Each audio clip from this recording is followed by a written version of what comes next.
Seja muito bem-vinda, muito bem-vindo em mais uma edição do Papo com Ela. Eu sou Michele Figueiredo e no programa de hoje a gente vai falar sobre como as mães podem atuar como educadoras financeiras dos seus filhos para que eles se tornem adultos funcionais. A gente discute também a legislação que agora regulamenta como fica a guarda dos pets quando um casal se separa. Nas reportagens você confere dicas do que escolher na hora de comprar o imóvel próprio, se casa ou apartamento, e a gente também fala do poder da dança para trabalhar a autoestima e a autoconfiança. Então você já sabe, pega o teu café e vem comigo conferir todo esse conteúdo que a gente preparou com muito carinho para você aqui no Papo. A educação financeira vai muito além de ensinar a economizar ou fazer contas. Ela começa dentro de casa, nos pequenos exemplos do dia a dia, e pode ser um dos maiores legados que pais e mães deixam para os filhos. Em uma época marcada por consumo imediato e pelos desafios de equilibrar o orçamento familiar, formar crianças e adolescentes conscientes sobre o valor do dinheiro é também preparar adultos mais responsáveis e seguros. Para falar sobre o papel da maternidade na construção dessa educação financeira e compartilhar estratégias para fortalecer a saúde financeira da família, nós recebemos hoje aqui no Papo com Ela a economista Veneranda Acosta. Veneranda, muitíssimo obrigada por aceitar o nosso convite. Para a gente entender um pouquinho, porque sim, a gente fala da maternidade em tantos aspectos, e a gente não podia deixar de falar de educação financeira, né? Qual é o papel da mãe nesse processo de ensinar o seu filho como bem gerir os recursos? Muito obrigada aqui pelo convite. Então, uma das questões, né, que a gente vê como a obrigação da maternidade é a gente ensinar, né, para os nossos filhos. Ensinar o quê? Ensinar tudo, né? Ensinar o dia a dia da vida, ensinar como ser, né, um bom cidadão, uma pessoa correta. E dentre todas as coisas que a gente tem que ensinar para os filhos, entra a questão do dinheiro, do lidar com o dinheiro, né? O problema é que no Brasil nós não temos um histórico, assim, de onde, né, passou de pai para filho, de geração em geração, a questão da educação financeira. E isso entra agora, acho que mais do que nunca, as mães têm visto essa necessidade de ensinar os seus filhos também isso, lidar com o dinheiro, se preparar para uma profissão, né? Também de lidar com o mercado de trabalho e com o fruto do trabalho, né? Que no caso vai ser a renda da pessoa. Então, a primeira coisa é, a gente não tem como ensinar aquilo que a gente não sabe. Então, primeira coisa é a pessoa se preparar, né? As mães se prepararem para isso, tanto para a questão de um planejamento financeiro próprio, que é o essencial, né? Em primeiro lugar, ela ter conhecimento, ter acesso a esse conhecimento da educação financeira, para ela deixar isso aí como um legado para os filhos. Então, assim, a primeira coisa é realmente a pessoa buscar, pesquisar, porque infelizmente isso historicamente não veio lá na grade curricular da escola. A gente não aprendeu, nós somos uma geração que não aprendeu educação financeira nas escolas, né? E que não aprendeu também com a família. Então, cabe agora, daqui para frente, a gente plantar aí esse conhecimento, né, dentro da nossa família, e isso daí com certeza vai gerar frutos para a próxima geração. E tão importante a gente falar disso nesse momento, né, Veneranda, porque os dados mostram que praticamente 50% das famílias em Mato Grosso ou estão endividadas, e parte dessas já inadimplentes, e para agregar nessa mistura explosiva, digamos assim, o cartão de crédito, que até então era o maior vilão nesse processo, cedeu lugar para os jogos de aposta online, que estão ali na palma da mão e que estão comendo boa parte do orçamento dessas famílias. Se a gente pensa nessa evolução tecnológica, né? Por um lado, a gente tem a facilidade de buscar esse conhecimento que você disse pra gente que é tão necessário para que a gente deixe um legado para os nossos filhos, mas de outro, ele também facilitou essa escorregada ou esse desequilíbrio financeiro? A questão do endividamento aí, né, por conta de jogos, é uma coisa que a economia comportamental explica, né? Porque a economia comportamental, ela já vem desse viés de que tudo é um reflexo das emoções, do emocional e daquilo que a pessoa tem enquanto questões psicológicas, questões emocionais, né? Então, assim, muitas vezes a pessoa, às vezes ela já está endividada e ela acha que com o jogo ela vai estar resolvendo o problema dela rapidamente. E isso não vai acontecer, né? Esses sistemas de jogos, eles têm todo um mecanismo planejado, feito para causar o vício na pessoa. E aí esse vício depois que acaba se tornando uma questão, é um problema social, um problema de saúde pública mesmo, que envolve muitas outras questões. Vai muito além do econômico, né, do financeiro. Então a gente vê que isso tem sido uma dificuldade, que muitas vezes é que a pessoa, ela já, historicamente, né, ao longo da vida, não ter tido, né, essa forma de como, né, lidar com o dinheiro. E às vezes, assim, a gente vê que o endividamento, aqui em Mato Grosso nós tivemos dados, né, publicados através de um estudo feito pelo Serasa, onde 53% da população, né, tá inadimplente. Inadimplente mesmo, não é só endividado, né? Porque às vezes a pessoa está endividada, mas está conseguindo, né, pagar os boletos todos os meses, mas a questão da inadimplência, ela está em uma taxa de 53%. Significa que eu deixei de pagar alguma conta aquele mês porque o orçamento não foi suficiente, é isso? E é onde provavelmente a pessoa já está com o nome negativado. Então, essa taxa, ela é uma taxa bem alta, até acima da média em algumas regiões, inclusive. Então, assim, isso já demonstra, reflete que a pessoa, né, uma parcela da sociedade está tendo dificuldade, e isso aí também, lógico, está relacionado à questão da renda. Só que aí a gente também tem a questão, né, de pessoas que às vezes, independente do nível de renda, não é só as famílias com rendas mais baixas, com rendas mais altas também, tanto com o problema do endividamento por questão de jogos, quanto também por falta de organização financeira, né, que vem disso daí, da falta de estrutura na questão da educação financeira, né, na vida da pessoa. Então, isso daí acaba se refletindo no problema social, né, mas a gente vê que está tendo iniciativas agora para que isso daí seja corrigido, né. Para aquela pessoa que ela já está na fase adulta, acaba sendo um conhecimento que ela tem que buscar à parte, né, ou tendo também aí esse conhecimento provido no seu ambiente de trabalho, através do seu sindicato, a sua associação, da empresa onde ela trabalha, da organização que ela trabalha, de estar provendo isso, porque inclusive isso é um risco psicossocial que pode afetar também essa pessoa.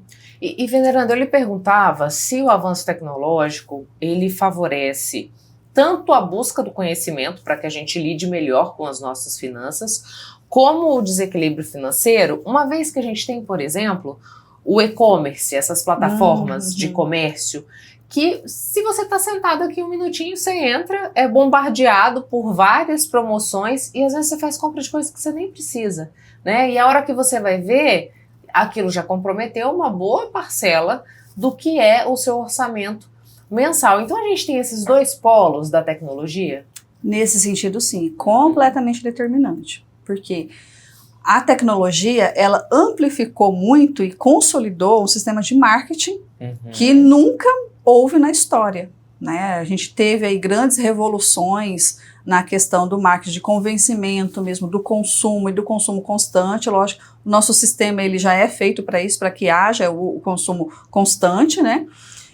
Mas a questão da revolução que nós tivemos no marketing com a popularização da internet, né, de também desse estudo de marketing acompanhado do conhecimento da economia comportamental, influenciou totalmente, porque aí a pessoa ela é convencida assim, e bombardeada a todo momento na relação do consumo e de empréstimos também. Né? Então, assim, tem esse incentivo a todo momento do empréstimo, do financiamento, da compra mesmo, dos próprios produtos, que eles têm já uma durabilidade menor do que antes. É o desuso programado, né?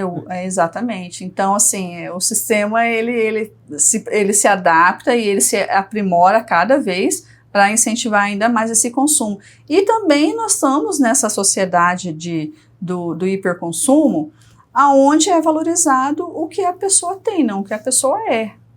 Né? Então isso também é uma coisa que pesa, e às vezes a gente está tão mergulhado nessa cultura que a gente não percebe. E isso também é um desafio para lidar com essas novas gerações, que já são nativas digitais e que muitas vezes começam muito cedo o contato com essas plataformas, né? Com as propagandas constantes, né? Que estão girando aí a cada segundo, de acordo com o seu histórico de navegação, de acordo com aquilo que você fala, que você conversa, de já chegar aos anúncios, né? E sempre as facilidades ali, que muitas vezes a pessoa acaba, às vezes, não fazendo a conta direito, não planejando, ou às vezes acontece alguma intercorrência mesmo na vida, né, de algum familiar ficar desempregado, né, ou de alguma forma ela perder renda, e isso daí já causa um desequilíbrio. E Veneranda, quando essa família for passar para essa criança, para esse adolescente, essas noções básicas de como ele deve se comportar em relação ao dinheiro, quais são os mecanismos que são mais eficientes para serem adotados, né? Você poderia traçar uma rota para a gente do que a gente pode implementar no dia a dia, no sentido de preparar essa criança, esse adolescente, para que sejam adultos funcionais economicamente pensando? Por isso que o primeiro passo, né, no caso, é os pais, as mães se qualificarem para isso, né? Elas buscarem essa educação financeira para que elas possam repassar para os filhos, porque os filhos eles vão muito pela observação. Né? Você pode falar, mas é o exemplo que arrasta, né? Exatamente, é o exemplo que arrasta. E aí, essa criança, esse adolescente, ele sempre vai comparar, né, o discurso com aquilo que a mãe vai estar falando. Mas, assim, o ideal é que o dinheiro, ele não seja aquele assunto tabu, porque atualmente na nossa sociedade ainda é. De não se falar, de não se comentar.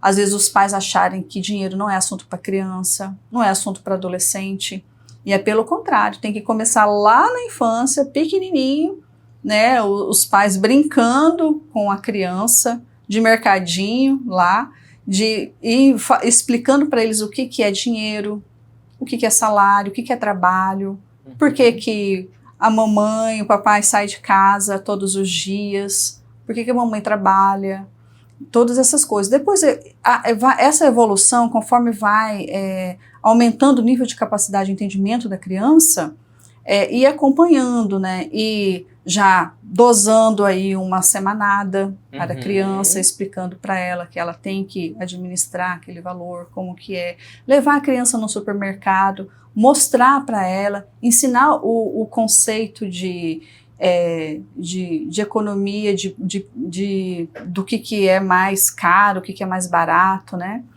Porque às vezes também as famílias às vezes tendem a pegar e falar para a criança, não vou comprar porque está caro. E às vezes ensina um conceito errado de caro para a criança, né?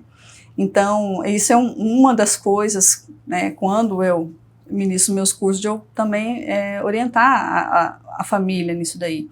Porque se a mãe fica todo dia, não vou comprar porque tá caro, tá caro, tá caro, a criança começa a achar que uma coisa cara não é para ela. Não, ela pode comprar tudo que ela quiser, inclusive futuramente, quando ela ficar adulta, ela pode ter os bens que ela quiser, os objetos que ela quiser, desde que ela se planeje para aquilo.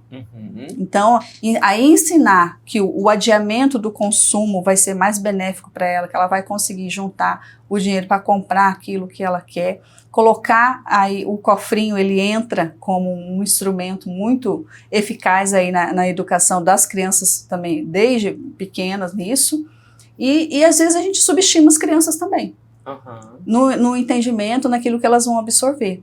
Mas assim, o quanto antes começar, vai ser melhor para a criança. Você falou da semanada, né? É só dar o valor para essa criança, ou em troca desse valor eu preciso estipular uma atividade que ela tem que fazer justamente para simular esse universo do trabalho, né? A partir do trabalho eu recebo a remuneração.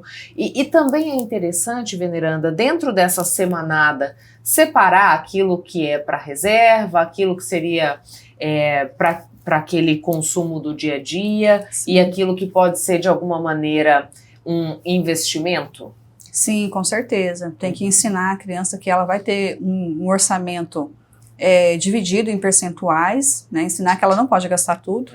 Se ela gastar tudo, né, ela vai estar, no caso, cortando ali a arvorezinha dela, né, tirando pela raiz, e a gente tem que estar ensinando esses conceitos. Então, a questão de trocar, de fazer essa questão de tipo assim, um pagamento, seria mais no sentido de produtividade. Não dentro daquelas tarefas que é a obrigação da criança. Ela levantar, arrumar a cama, deixar o quarto arrumado, é obrigação dela. Isso daí, ela não tem que receber uma remuneração por isso, né? Ela pegar, tirar o prato, levar lá na pia, lavar o prato dela, isso daí é função dela. Agora, por exemplo, tem pais que colocam, e eu vejo que é uma coisa benéfica, não vai causar nenhum mal, e não é um ensinamento equivocado, colocar um mínimo de notas. Por exemplo, não, a sua média na escola tá de 8, então você vai receber uma bonificação aqui. Se você tirar, o seu boletim for com notas todas acima de 9, por exemplo, aí você coloca tipo uma meta para a criança. Vai ser batida e ela ganha um pouco a mais. Um pouco a mais por conta daquilo, ela vai ter essa noção de remuneração, de produtividade da mesma forma, sem afetar aquilo que é obrigação dela fazer, né? Que ela não pode ficar recebendo por aquilo que é obrigação dela fazer enquanto pessoa funcional dentro da casa, né? Exato. Então, mas essa forma assim de recompensa é muito válida e dá resultado. E Veneranda, como é que fica essa parte da educação financeira numa época que a gente quase não tem rodando dinheiro em papel? Né? A maioria das pessoas está usando cartão, ou então o próprio celular, que já tem aquele mecanismo que permite que você faça compras, tanto no débito, no crédito, o próprio Pix, que veio também para revolucionar essa questão das transações, né? Como é que a gente lida com isso para ensinar a criança? A questão da gente pegar o cofrinho, as moedinhas, até a nota mesmo, aí seria para as crianças menores. Para as crianças que já tem assim, já uma certa noção de matemática, né, totalmente alfabetizados, vai ser uma criança ali a partir de uns 10 anos, mais ou menos, já caminhando para a adolescência, ela vai estar totalmente inteirada com os meios digitais. E é bom que os pais incentivem isso, né. Hoje nós temos vários recursos aí que até os próprios bancos oferecem, que é a conta para a menor de idade, né, para os menores, o cofrinho que já tem lá também para eles irem aprendendo, né, a questão também de poupança, de investimento. Então as corretoras também, né, de valores, elas estão praticamente, antes era mais difícil, até pouco tempo atrás, digamos assim, até uns 2 anos atrás, era muito difícil abrir uma conta de investimento para uma criança. Hoje não, hoje está mais popularizado, elas se adaptaram muito rápido.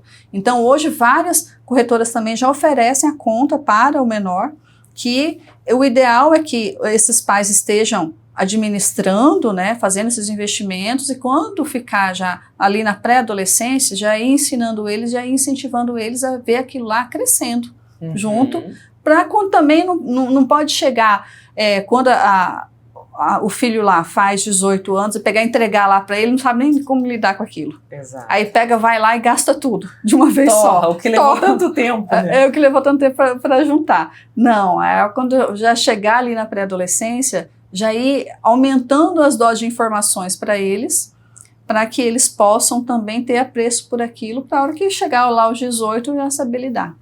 A gente sabe que como pais e mães, a gente sempre quer o melhor para os nossos filhos, né? E a gente estava falando um pouco da repercussão até na saúde, na repercussão social que o endividamento, a inadimplência causa, né? Então eu queria que você dissesse para a gente fechar, Veneranda, quando eu ensino a criança desde pequenininha, como lidar com dinheiro, como ter uma relação saudável nesse cenário econômico, o que isso significa para ela lá na vida adulta, né? Se eu penso em todos os comprometimentos que são acarretados por esse desequilíbrio financeiro.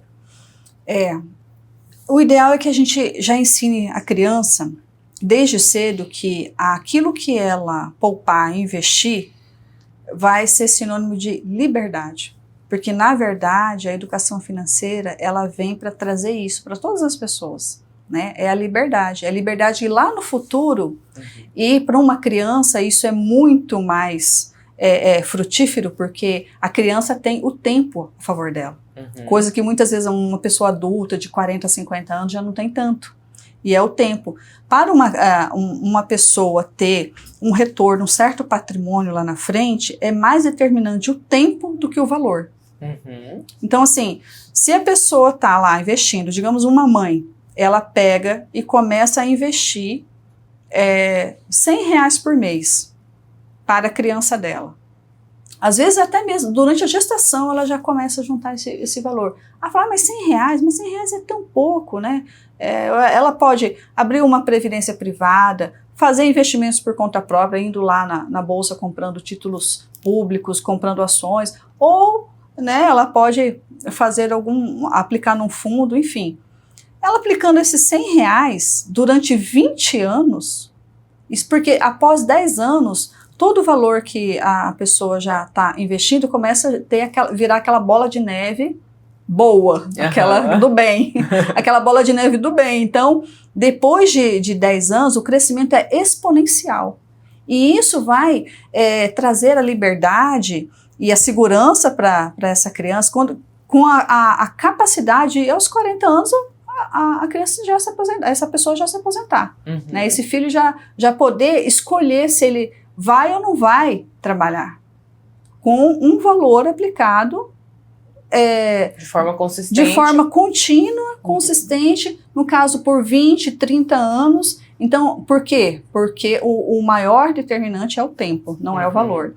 Então, assim, o que isso significa para uma pessoa depois, mesmo que ela, né, fazendo lá a carreira dela, tendo lá já, às vezes até aumentando ainda mais essas aplicações, lá no futuro ela vai ter a liberdade de trabalhar com o que ela quiser, se ela quiser, porque nessa idade, se começou desde lá de bebezinho, quando chegar lá aos 40 anos, se a pessoa teve essa educação, ela continuou investindo e continuou aumentando o patrimônio dela, ela já vai ter a liberdade financeira, que é o objetivo final da educação financeira, é a liberdade financeira. O que é a liberdade financeira? A pessoa ter juntado um patrimônio que possibilite ela a custear a família, né, o custo de vida dela.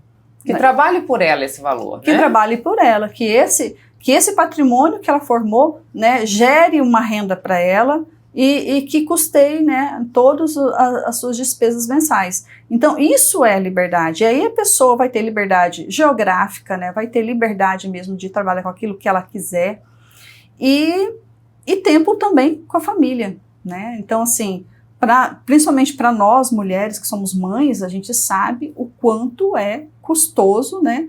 Às vezes a gente não ter o tempo necessário com os nossos filhos.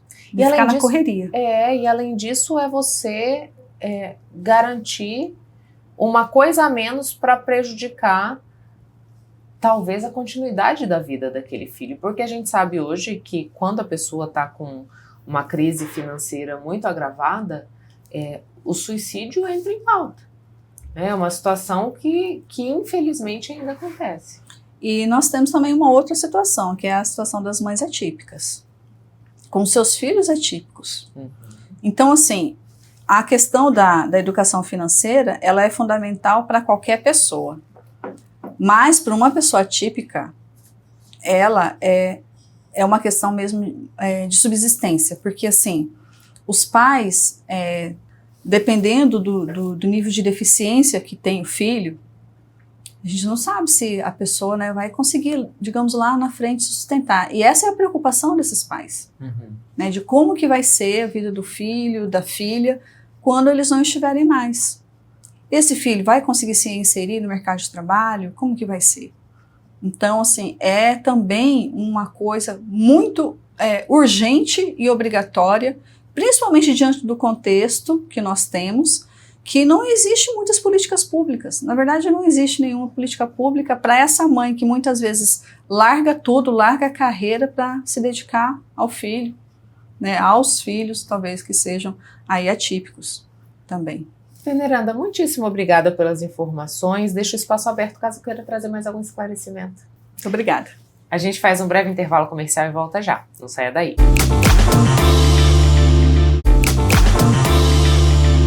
Os Os animais de estimação conquistaram um lugar especial dentro das famílias e, para muita gente, são considerados verdadeiros membros da casa. Mas quando um relacionamento termina, uma dúvida tem se tornado cada vez mais comum: quem é que fica com o pet? Para esclarecer o que prevê a legislação e orientar quem passa por essa situação, é que eu recebo hoje aqui no Papo com Ela a advogada Bruna Garcia. Bruna, muito obrigada por aceitar o nosso convite para a gente falar um pouquinho mais do que aconteceu nesse ano de 2026, quando a gente pensa na separação de casais, de conviventes, quando existe um pet envolvido, né, nessa formação familiar. O que foi que os legisladores trouxeram como inovação quando a gente pensa nesse aspecto? Boa tarde, Michele. Muito obrigada pelo convite aqui no Papo com Ela. Primeiramente, é necessário entender que a nova forma de família, com a demanda social, ela vai se adaptando. E hoje existe a família multiespécie. O que é essa família multiespécie? É aquela família que entende que os animais de estimação, né, o cachorro, o gato principalmente, fazem parte dessa família e, portanto, tem um sentimento e, portanto, é necessário discutir questões como pensão e guarda. E aí surgiu, nesse ano de 2026, a Lei 15.392, que é um crescimento muito grande para nós juristas, né? Especialmente na parte do direito de família, para lidar com essas questões de dissolução e divórcio, porque com essa nova lei, né, ajudou a entender como que vai ficar essa guarda compartilhada e essas despesas ordinárias e despesas de manutenção com o animal. Aí entra a questão, Michele, o que é despesa ordinária? Igual a pensão alimentícia, né, que é da criança, que é o alimento, a higienização, o vestuário, ou do pet é a despesa ordinária. O que seria isso? É as despesas com alimentação e higiene. E também tem as despesas de manutenção, que é parecido com as despesas extraordinárias quando se fala das crianças, seres humanos. O dos pets seriam as despesas de manutenção, que é despesas de consulta, medicamentos veterinários, que é rateado na proporção de 50% de 50%. Então, essa lei veio para avançar, né, essas situações desses casais que estão em processo de separação e dissolução. E quando você fala assim pra gente, Bruna, que é preciso atender o anseio social, né? O judiciário tem esse papel, né? O legislativo também tem esse papel, porque a gente viu novas dinâmicas se estabelecendo. Você falou das famílias multi-espécies, exato. Isso se acentuou ainda mais depois da pandemia de Covid-19, né? Onde os casais decidiram que ter filhos não era uma opção, mas que o pet podia fazer às vezes de uma criança, por exemplo? Com certeza. Como eu, por exemplo, eu não tenho filhos, né? É só eu e meus 2 cachorros. E justamente na pandemia eu ganhei o Frederico. Porque na pandemia é aquele momento, né? Que todo mundo não estava sabendo o que estava acontecendo. Muita gente ficou em casa, então o pet supriu, né? Muito desses casais que estavam constituídos. Então, assim, a partir da pandemia adiante, cresceu muito o elevado número de pessoas que escolheram não ter filhos para escolher ter pets. E com isso, nasceu, né, tem esse conceito de família multiespécie, que é importante, porque eles acham, né, eles têm certeza que o animal tem um vínculo muito afetivo, muito grande. E me diz uma coisa, até a gente ter o estabelecimento dessa lei que você citou do ano de 2026, que entrou em vigência em abril, como esses casos eram vistos, né, pela justiça? Qual era o caminho da legislação adotado para discutir essa questão? Olha, Michele, é bem desafiador, porque assim, existe no direito a questão da analogia, né, dos costumes. Quando não tem uma lei, né, amparada, os juristas, os juízes utilizam a analogia. Então, o que acontecia? Os juízes, chegava no tribunal um caso de separação, E aí não tinha filho, ou tinha filho e tinha animais de estimação. Aí, peraí, o juiz pensava, isso aqui vai ser discutido na vara civil ou na vara de família? Então por todos esses anos ficou essa discussão. Tem alguns processos que foi para a vara civil, tem outros processos que foi para a vara de família, né? Até ter uma jurisprudência nesse sentido, que foi um recurso especial de São Paulo, que falou, não, vamos colocar na vara de família. E aí ficou estipulado na vara de família. Mas antes disso, teve muito essa discussão. E aí, e afinal, é pensão alimentícia, é ajuda de custos, é despesa, o que é? Nesse recurso especial, que foi o primeiro caso em São Paulo, o juiz fixou em 15% do salário mínimo para um dos cônjuges pagar, né, para esses 6 animais. Mas ele não colocou como pensão alimentícia, ele colocou como ajuda de custo. Eram 6 animais. 6 animais. 15% do salário mínimo desse homem foi para os animais. Mas não foi como pensão alimentícia. Então, não é bem uma pensão alimentícia, é uma ajuda de custo. Né? Nessa época, a gente falava de ajuda de custo. E a guarda, a convivência, se não tiver um acordo? Aí, o juiz tinha que falar, opa, peraí, esse cachorro, esse gato, com quem que ele tem mais afetividade? Então, tudo isso foi discutido. Então, assim, foi uma analogia desses juízes e desses juristas para entender como seria o desfecho e como seria aplicado essas decisões. E aí, tudo bem, era pela analogia, agora a gente tem a legislação, você falou um pouquinho para a gente sobre a guarda compartilhada, como que isso passa a ser observado. Também existe a previsão de visitas, também existe, você já falou pra gente que tem esse recurso que é para as despesas extraordinárias, que entram consultas e tudo mais, né? Mas o que mais pode ser discutido quando a gente está falando desse animal? Então, a Lei 15.392 de 2026, que foi aprovada agora em abril, já fala sobre a guarda, as despesas e a convivência, né? Que é a visita. Então já está tudo estabelecido lá. Embora seja uma lei muito pequena, né, ainda vai necessitar futuramente de outras discussões, né, até que utilizar a doutrina e a jurisprudência em algumas ocasiões, mas nessa lei fala lá, por exemplo, como que vai ser a convivência, como que vai ser a visita, como que vai estipular essa guarda compartilhada. Ah, mas você não quer guarda compartilhada? Vai ser unilateral. Embora na lei não fala guarda unilateral, mas aí, se não tiver um consenso, vai para unilateral. Entendeu? Então, assim, lá fala despesas ordinárias, expresso, despesas de manutenção. Lá explica certinho como que vai ser, né? Em questão da guarda compartilhada. Essa lei fala mais em relação à guarda compartilhada, né? E a guarda compartilhada, ela necessariamente vai dizer que por um determinado período esse animal vai ficar num lugar e no outro, ou isso vai ser, como a gente vê hoje com as crianças, que as decisões em relação àquele animal precisam ser tomadas pelos dois. Pelos dois. Porque assim, igual na lei fala, se tem um histórico, né, de violência doméstica também, contra a mulher, né, não só o animal, né, que é o maus tratos, a negligência, as agressões, essa pessoa não vai ter a guarda, entendeu? Ah, pode ter convivência? Pode, às vezes pode ser assistida. Então assim, se não tiver um consenso nisso, aí vai caber, né, ao judiciário analisar caso a caso, igual nos casos dos seres humanos, que são as crianças. E é importante esse avanço que a gente tem, porque já existem estudos que mostram como esse vínculo afetivo com os animais podem ajudar, por exemplo, nos casos de depressão, de ansiedade. Você falou, né, dessa presença mais efetiva durante a pandemia de Covid-19, onde esse pet foi, de alguma maneira, o suporte dessa pessoa que precisou viver o isolamento.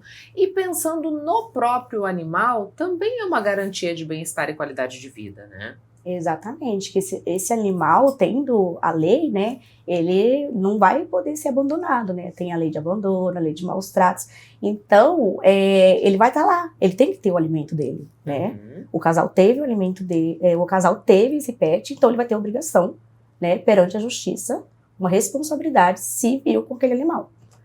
Então assim, um animal também tem direito a tudo que uma criança tem direito. Uhum. Aqui, não sei se a gente pode falar disso, Bruna, mas se for possível, eu queria te consultar, porque muitas vezes a gente vê uma discussão assim, agora eu posso registrar o pet com o meu sobrenome, agora eu posso colocar esse pet como um herdeiro do meu patrimônio. A gente também avançou nesse sentido?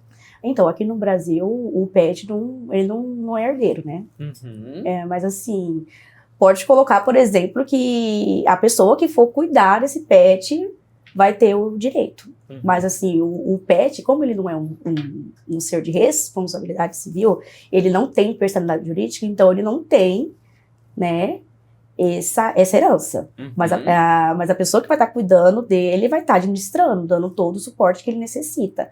Até porque o Código Civil ainda está em tramitação, tá, para mudar essa questão do objeto para passar para seres sencientes. Isso, o que se considera como rótulo dos animais, é isso? É porque como essas famílias entendem que muitas vezes não querem ter filho, entendem que eles são da família, então eles falam, eles são seres sencientes, né? Seres com sentimentos. E aí que pode abrir essa lacuna, essa discussão. Opa, se o Código Civil reformular essa parte aí, colocar como seres sencientes, aí vai abrir muita brecha. Então ainda está em tramitação, está em discussão para estar mudando. Pode ser que mude ou não.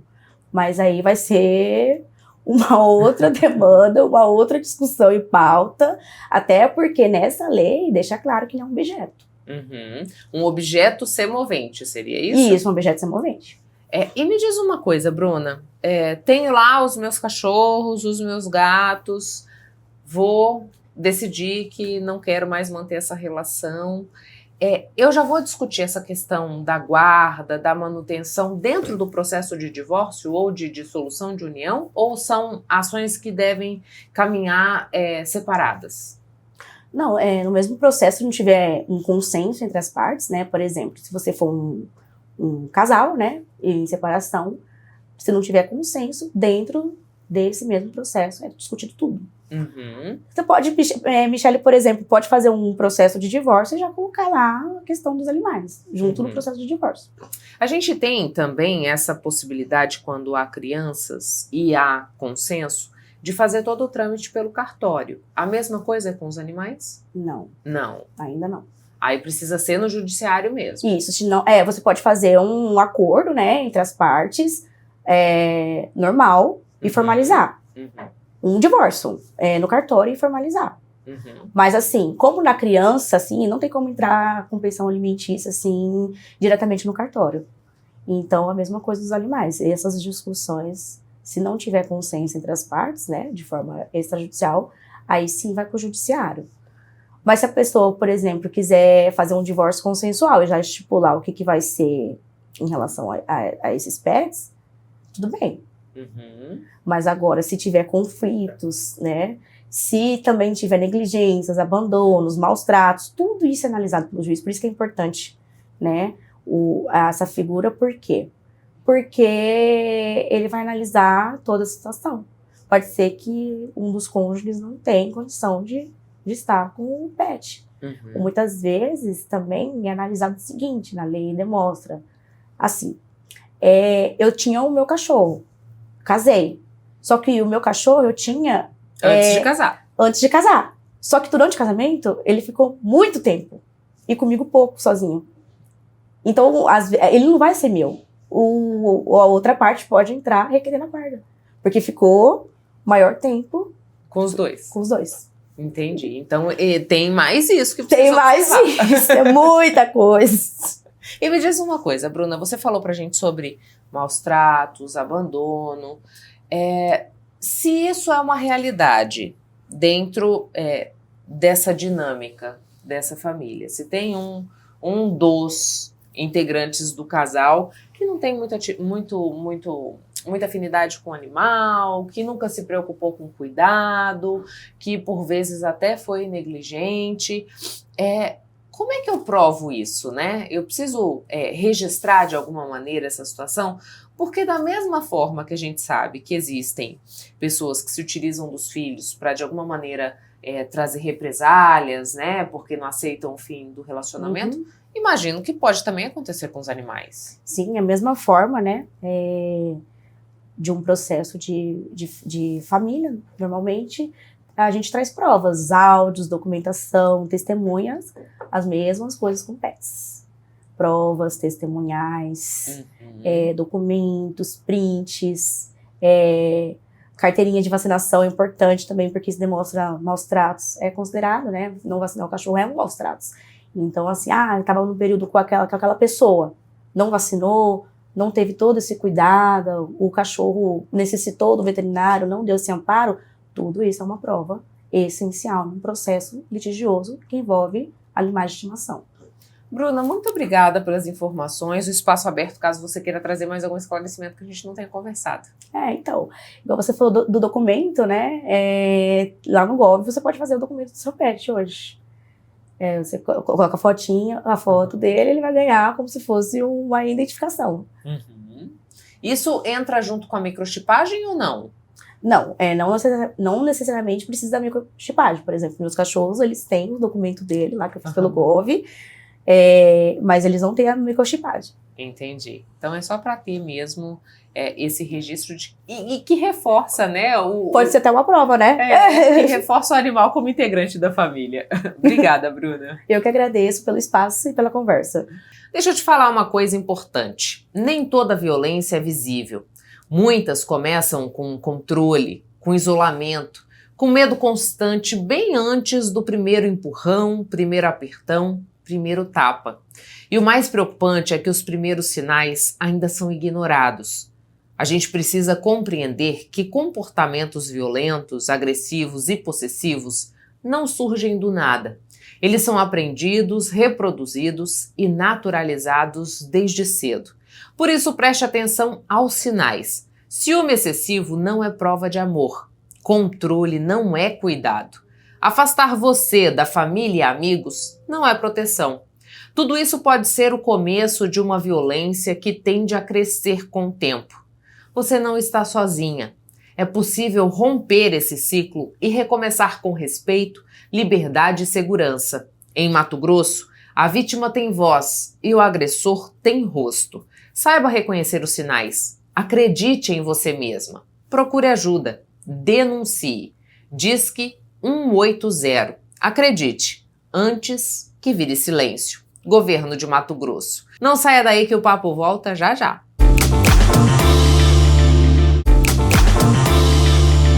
Sabe, todo esse conteúdo que vai ao ar aqui no Papo com Ela, ele também fica disponível no nosso canal no YouTube para você ver e rever quantas vezes quiser e para compartilhar com outras pessoas, para que a nossa mensagem chegue cada vez mais longe. Mas vem cá, você não está inscrito ou inscrita? Então fica o meu convite, inscreva-se, porque assim você não perde nenhum assunto do papo. E para facilitar a tua vida, a gente preparou esse QR Code que aparece aqui na tua tela. Basta mirar a câmera do celular para ele, que ele já te dá o caminho para você integrar a nossa comunidade lá no YouTube. Sabe onde mais é possível acompanhar o conteúdo do papo? No site nossarepublica.com.br. Segundo a pesquisa de intenção de compra de imóveis feita no começo do primeiro semestre de 2026, quase 50% dos brasileiros querem comprar um imóvel nos próximos anos.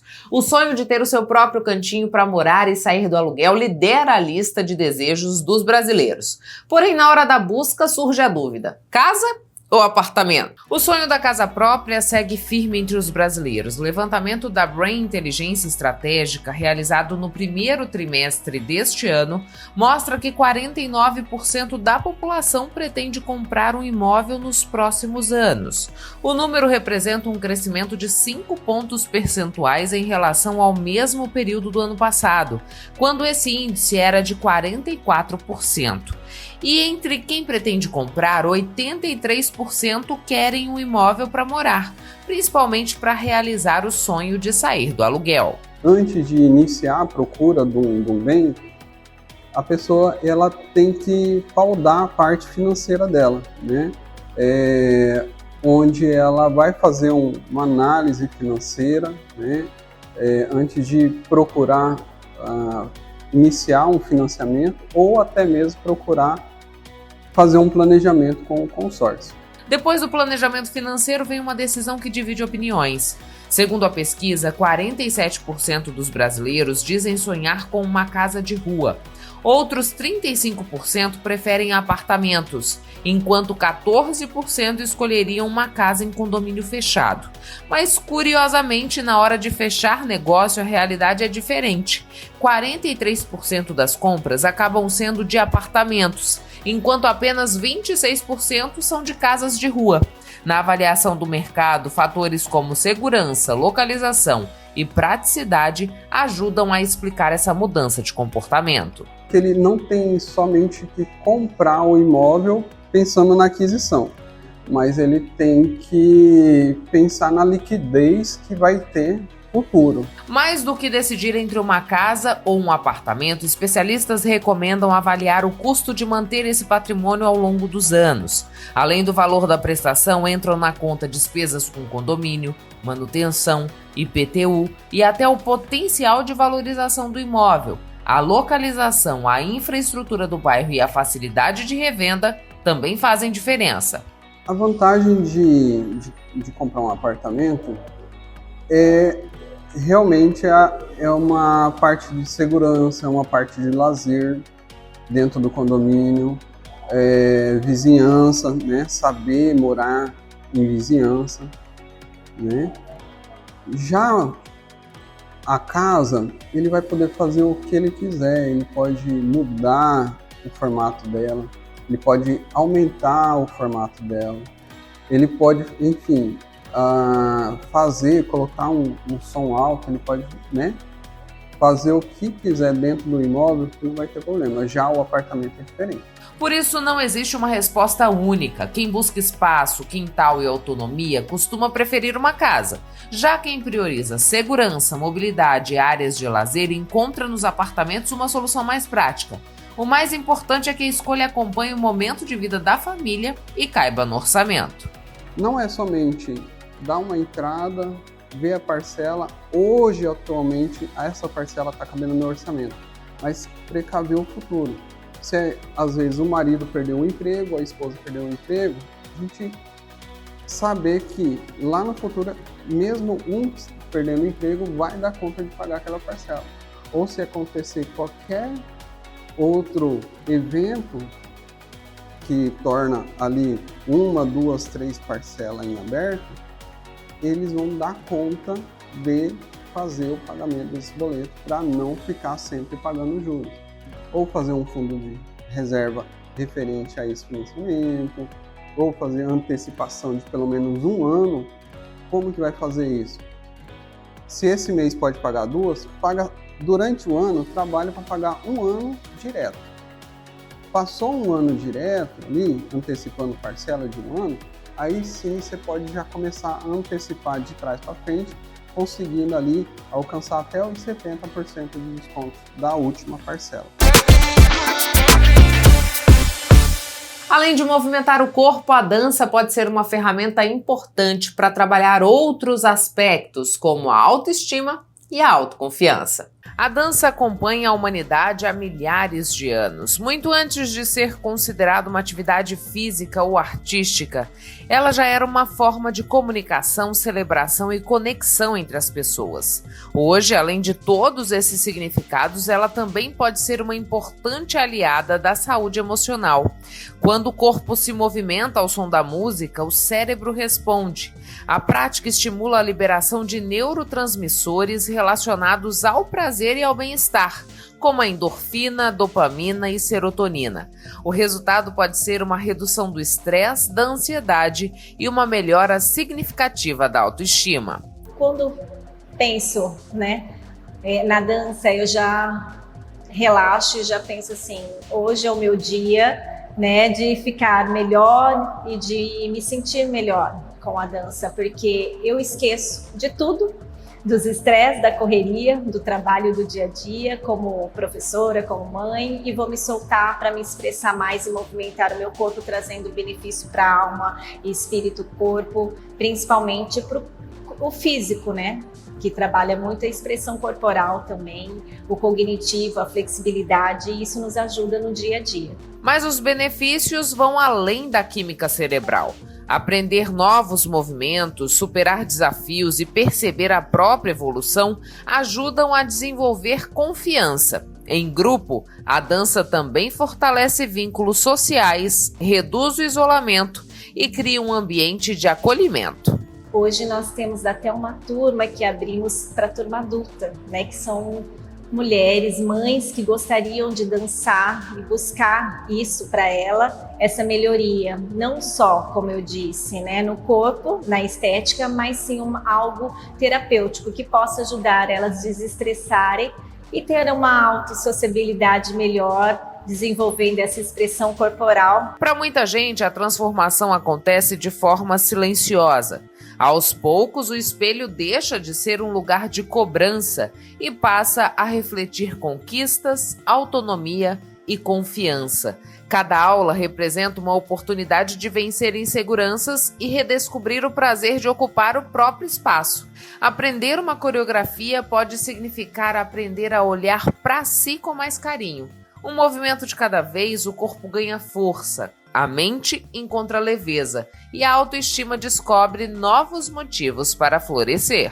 Façam dança, aproveite, não fique com vergonha, porque o que mais tem hoje em dia é mulheres que têm essa limitação, têm medo de entrar na dança porque já não tem mais uma idade, mas a dança não é isso, é o que eu disse. É algo que vai te ajudar a estressar, desestressar, a te ajudar a ter uma emoção, uma coisa mais gostosa e prazerosa na sua vida. É uma coisa a mais que vai te ajudar muito no dia a dia, com certeza. A gente chega ao fim de mais uma edição do Papo com Ela. Eu agradeço a você que ficou comigo até esse momento. É sempre muito importante ter você aqui, nesse momento que a gente traz informações e troca com você que está aí do outro lado. Tenha um excelente fim de semana. Na sexta que vem a gente está de volta, esperando mais uma vez contar com a sua companhia. Mas antes de ir embora, eu quero te fazer um pedido. Siga o Papo com Ela no Instagram, no Facebook, inscreva-se no nosso canal no YouTube e nos ajude a fazer o programa. Me conte o que você gostaria de assistir aqui no Papo com Ela. Para isso, você pode mandar mensagem pelas nossas redes sociais ou nesse endereço de e-mail que aparece aí na tua tela. Tenha um excelente momento de descanso, uma semana produtiva e na sexta a gente está aqui de volta esperando mais uma vez ter você sintonizado aqui na TV Pantanal. Um beijo e até lá!